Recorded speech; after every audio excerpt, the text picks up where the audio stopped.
Perfect. Well, thank you all for coming out. I appreciate everyone quieting down quickly and getting seated. Thank you. And thank you all for coming out to Annapolis this evening. So, Annapolis Startup Meetup. We're basically a group of entrepreneurs, 4 entrepreneurs. Fortunate enough to have 2 excellent guest speakers this evening. Sam Ledeo, Ron Schmelzer. You guys will get very close with them in a couple minutes here. Before we get started, this group is possible because of our sponsors, so I want to give them an opportunity to stand up and say something. Lara, you're already standing, so you're going to go first. Fantastic. So, Lara's with Annapolis Economic Development, and yeah, here you go. I'm not going to make everyone turn around. Good evening, everyone. I'm Lara Fritz. I'm the President and CEO of the Annapolis Economic Development Corporation. We help businesses launch their dream. So everything from one-on-one business mentoring to helping you get your business plan to help finding financing. We are kind of your one-stop shop for getting your business up and running. May 16th is our next program, which is our Annapolis Entrepreneurs and Inventors. We have an amazing lineup for you for that evening. We have a gentleman by the name of Greg Merrill from a company called Brain Century. Thank you. I look to Sam like, help me. And he's going to come and talk about how do you take and raise money with all these angel groups in the region? So that's going to be a great program. 2 companies will pitch their decks. We have 2 companies that are actually here tonight. Rick Serra from Authentic Time. Everyone say hi to Rick. And Valduzzi from Same Grain is our other presenting company. So please come out May 16th at 6:30 Lowe's Hotel. For more information, visit our website, annapolisedc.org. Thanks so much. Excellent. Laura also failed to mention all those services are free, so yes. take advantage of them. Tara Roberts with Moosey Productions, she's the one kindly videotaping us tonight for your reference later, as well as the pictures during our happy hour. So Tara, you want to? I'm Tara Roberts. I have a video production company. I do photography, video, and video editing, commercials for small businesses, events, video news releases for organizations and whatnot. So I'm based here in Annapolis. And before Ryan comes up and tells us about Survey Snap, we have First National Bank. Unfortunately, Mac Tisdale called right before I showed up, and he had a little bit of trouble this evening, so he wasn't able to make it with us. But great local bank, recently acquired Bank Annapolis. I'd be more than happy to make any introductions if anyone's looking for a banker. Mac's a really great guy. O'Callahan Annapolis, I would be remorse without giving them some love as we're here today. They've graciously donated the room to us, and Trey will be their representative in the back.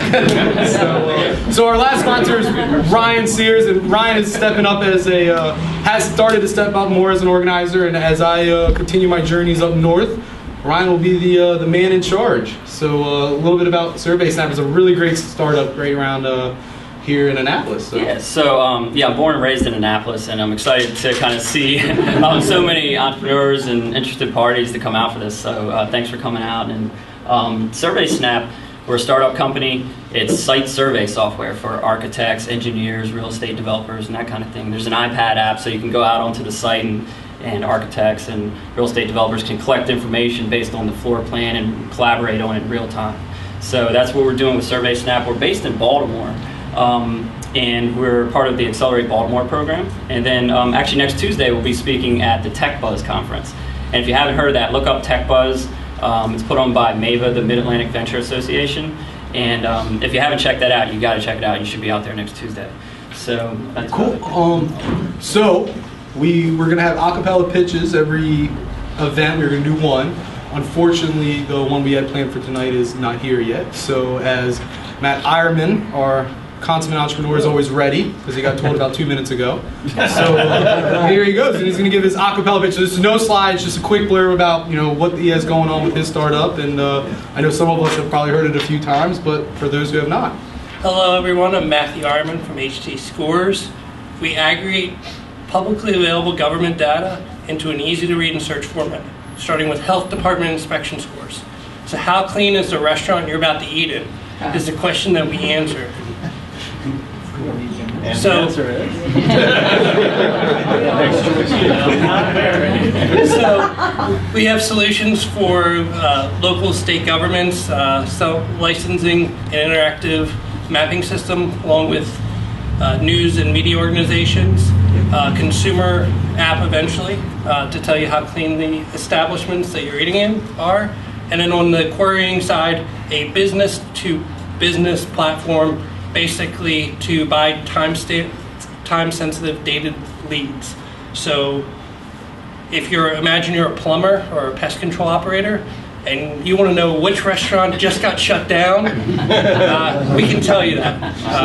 So we have access to 81% of all jurisdictions in US, Canada, and UK, and we have yet to launch, but we are the world's largest health department inspection score database. Wow. Matthew Ironman, HD Scores. Thank you, Tony. Not bad for a 2-minute warning and prep period. So always got to have that deck on you. So, well, without that, I'm going to sit in the back and I'm going to let Ryan really take over the show with Sam and Ron here. Come on up, guys. Ron and Sam, have a seat. So you want me to... I'm putting out a strategic location.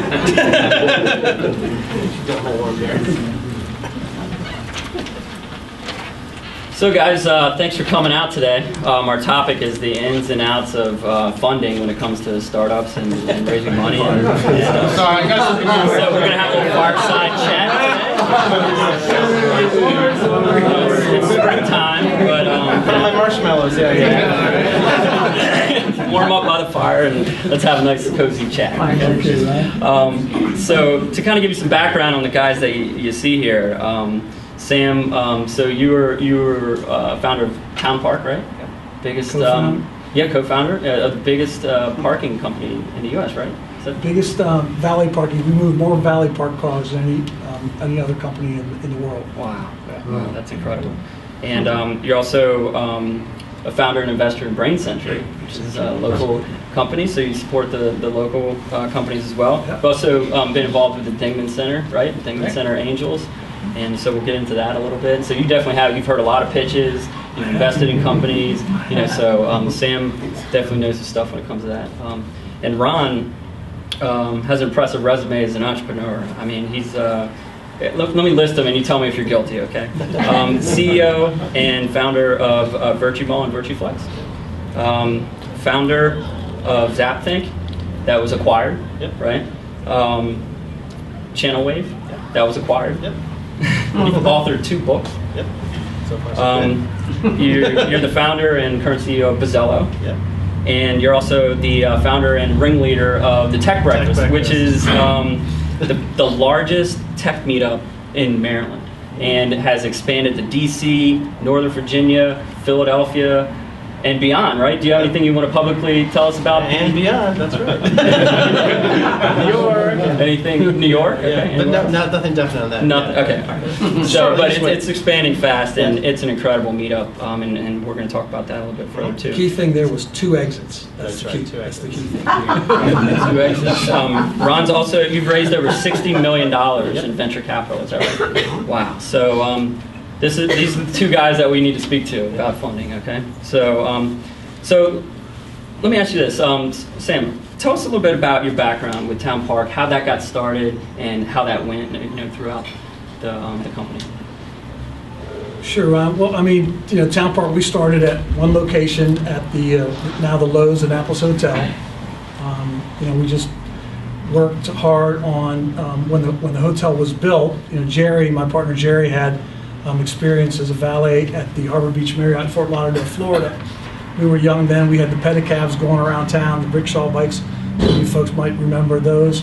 And the investors were building the hotel, and it was perfectly set up for valet. So we aggressively went to them and said we wanted to, to do the valet parking for them. And that worked out pretty well. We ended up from that, we ended up meeting, Lee Pillsbury, if everyone knows Lee Pillsbury from Thayer Logic. He owns the Marriott downtown. We started valet parking there, and then Jerry and I figured out, wow, there's a business here. And then when Lee Pillsbury expanded to Florida, we were able to pick up a couple contracts at the 2 DoubleTrees that he had. And then DoubleTree at that time was expanding, and some DoubleTree folks came to the property, saw the kind of service that we delivered, and they put us into Philadelphia, into Austin, Texas, and all of a sudden, we figured out a business model on how to support that kind of growth. And so over the past many years, 27 years, we continue to grow the business and figured it out along the way. Really an HR company that figured out the parking space. Clean cut, well groomed, perfect uniform, name tag always on the left hand side, well spoken ambassador in front of your hotel. So Mr. GM, you wake up every day and you think about heads and beds. We wake up every day about putting cars in spaces. It's a disappearing asset, and every day if you don't sell that room, if you don't sell that parking space, you lose the revenue. We supply you with a unit level manager who's at your executive committee meetings, understanding his business and the outsourcing of that parking store. We were able to figure that business model out, basically. Wow, that's impressive, and a homegrown Annapolis business to boot. So, congrats. Just on parking that. car. It's just parking cars. Yeah, we know. Back in the days, our friends would call up and say, "What do you guys do when you're in a meeting? What the heck are you talking about? Parallel parking?" Or,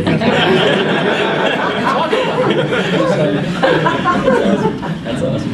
Stick shot. I can never manage this. So, Ron, tell us a little bit about your background. I mean, so many companies here. I wouldn't even know where to start. Definitely not in the world. Let's go back. Let's go back to the very beginning. What made you want to kind of start a company? I mean, be an entrepreneur.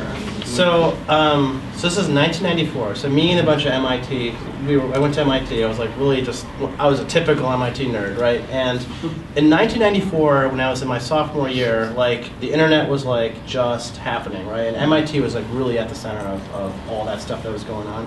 And I was lucky enough to have a dorm mate. Actually, we were at a fraternity, so I had a frat mate whose father started Genzyme, which is one of the largest biotech firms out there, a big biotech firm, and he had this extra office, this extra building that they owned in like Mass Ave, which is like a really great place to be on Cambridge. And he was like thinking of things to do there. And I'm like, well, this internet thing looks like it's going to become pretty big. So, maybe what we should do is people may want to buy stuff online. We got hooked on this buying stuff online thing. And so we started one of the first online shopping malls, which was called Virtue Mall. And at the time, in 1994, it seems obvious now, but let me tell you, back then, nobody wanted to put their credit card online. There was like no way to charge credit cards. There was no SSL, so there was no security. There was like one browser. It was a Mosaic Communications browser, version 1. It was like images and no tables. It was like it looked really, really bad. But my partner was like a workhorse, and somehow he managed to get our first customer, Hickory Farms, which, as you know, is like a pretty major distributor. And the way that we sold it is we basically said, if you're a mail order company, odds are you probably might be interested in the internet, because it was like a better, basically it was a better version of mail order, right? So we charged by the page. We said, okay, it'll be $600 a page. So if you have a 25-page catalog, actually it was less than that at the beginning. We were scrapping for business. So it's like if you have a 25-page catalog, it'll be $100 a page or whatever it was, and we'll put it online and we'll take care of everything. We'll scan all the images, and then we would process the transactions. And at the time, before there was Authorized Net and all this credit card stuff, we took the orders and we built a system that would automatically fax the orders to their mail order department at 2 o'clock in the morning. So they didn't have to do anything. It's like they would come into work and there'd be like this stack of orders right at 2 o'clock in the morning, and then they do all the credit card processing, because we didn't have a way of doing all that. And that little system actually worked out really well. It's like we were growing, we were bootstrapping it, and in 1995, so like a year into it, Brad Feld, who some of you may know, he's a well-known investor, but at the time he wasn't. He had just sold his company, Feld Technologies, to Ameridata, and he had just made his first investment. He invested in a company called NetGenesis, which was one of the first web analytics companies, but also at MIT. And he's like, I'm going to do all this investing. He put like $25,000 into our company, and that allowed us to like get real, right? Because we were running this thing out of our dorm room. It was like we were one of those, we were using MIT's bandwidth. I mean, we were like on their network. It's like we were kind of like bending. Yeah, we were definitely bending the rules a little bit.